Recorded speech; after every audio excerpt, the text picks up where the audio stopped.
'Tis the Last Rose of Summer. By Thomas Moore. 'Tis the last rose of summer, left blooming alone. All her lovely companions are faded and gone. No flower of her kindred, no rosebud is nigh, to reflect back her blushes, or give sigh for sigh. I'll not leave thee, thou lone one, to pine on the stem, since the lovely are sleeping. Go, sleep thou with them. Thus kindly I scatter thy leaves o'er the bed, where thy mates of the garden lie scentless and dead. So soon may I follow, when friendships decay, and from love's shining circle the gems drop away, when true hearts lie withered, and fond ones are flown. Oh, who would inhabit this bleak world alone? Thomas More's 'Tis the Last Rose of Summer is a poignant reflection on loneliness, loss, and the passage of time, using the image of a single blooming rose as a metaphor for a person outliving their companions. The rose, left alone after its lovely companions have faded, symbolizes isolation and the sorrow of surviving those we love. The speaker, moved by the rose's solitude, chooses not to let it wither alone, but gently scatters its petals over the graves of its fellow flowers, a compassionate act representing the desire for reunion in death. In the final stanza, Moore turns inward, expressing the fear of being left alone as friendships decay and loved ones pass away. The once bright circle of love is breaking, and the speaker questions who would want to remain in a world emptied of affection and connection. This closing thought universalizes the rose's plight, touching on the human condition. The poem, written during the Romantic era, is both an elegy for lost beauty and a meditation on mortality. Its quiet sadness and lyrical simplicity give it enduring emotional power, making it a timeless expression of grief, remembrance, and the longing for togetherness even in the face of inevitable separation. It's time to learn new words in context. 1. 'Tis. Definition. This is a poetic or old-fashioned contraction of it is. It was commonly used in older literature or formal poetry. Example: 'Tis the season to be joyful means it is the season to be joyful. 2. Kindred. Definition.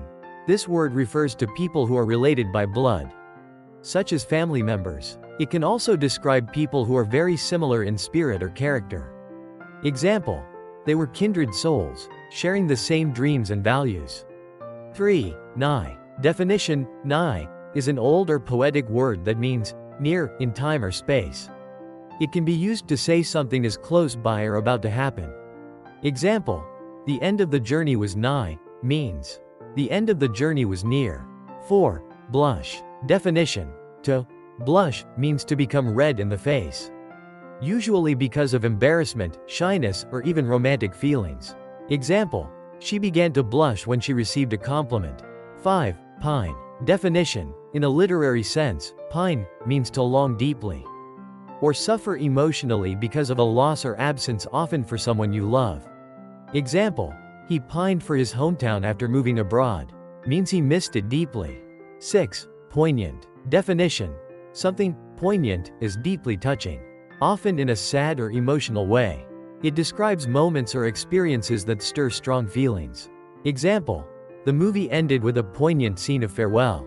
7. The. Definition. The is an old-fashioned or poetic word for you, used as the object of a sentence.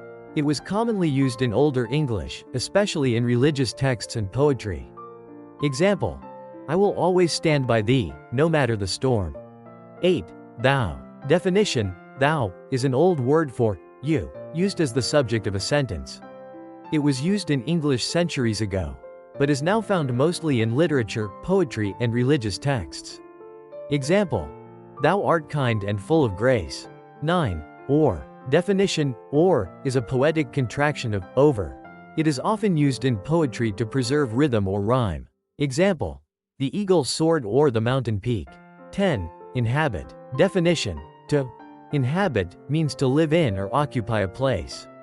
It can refer to people, animals, or even imaginary beings. Example: many rare birds inhabit the dense forest. 11. Bleak. Definition. Bleak describes something that is cold, empty, and not welcoming. It can also describe a situation that seems hopeless or gloomy. Example: the landscape was bleak and silent under the gray winter sky. 12. Metaphor. Definition: a metaphor is a figure of speech, where one thing is described as being another, to suggest a likeness or symbolic meaning. It helps create vivid imagery in writing. Example: the world is a stage, and we are merely players. 13. Outliving. Definition: outliving means living longer than someone or something else. It often refers to surviving someone who has passed away. Example: she ended up outliving all her childhood friends. 14. Elegy. Definition: an elegy is a poem or piece of writing that expresses sorrow for someone who has died. It is often reflective and mournful. Example: the poet wrote a moving elegy in memory of his late mentor. 15. Plight. Definition: plight refers to a difficult or unfortunate situation. It's often used to express sympathy or concern. Example: the documentary highlighted the plight of refugees, means it showed the hardships they face. Comprehension questions. 1. What does the last rose of summer symbolize in the poem? A. A sign of eternal beauty. B. A person who outlives their loved ones. C. The coming of winter. D. A new beginning. Correct answer, B. 2. Why does the speaker choose to scatter the rose's petals? A. To make a bouquet. B. To celebrate the rose's beauty. C. To show compassion and reunite it with its companions. D. To start a new garden. Correct answer, C. 3.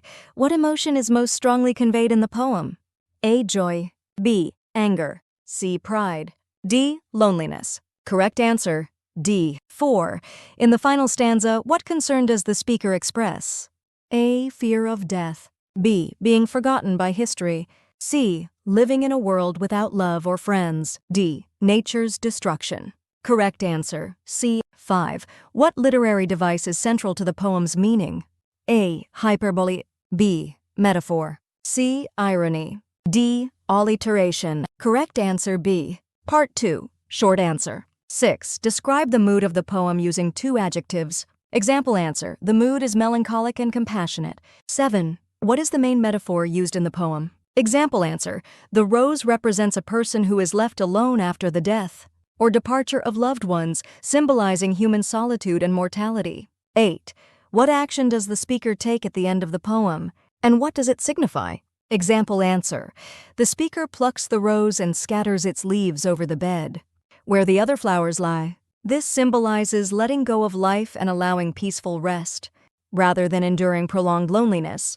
Part 3. Interpretive critical thinking. 9. How does Moore use nature to reflect human emotions in the poem? Give one example. Example answer: Moore uses the image of a rose left blooming alone to reflect human loneliness. Just as the rose stands alone after all, others have faded. People may experience grief and isolation after losing their loved ones. 10.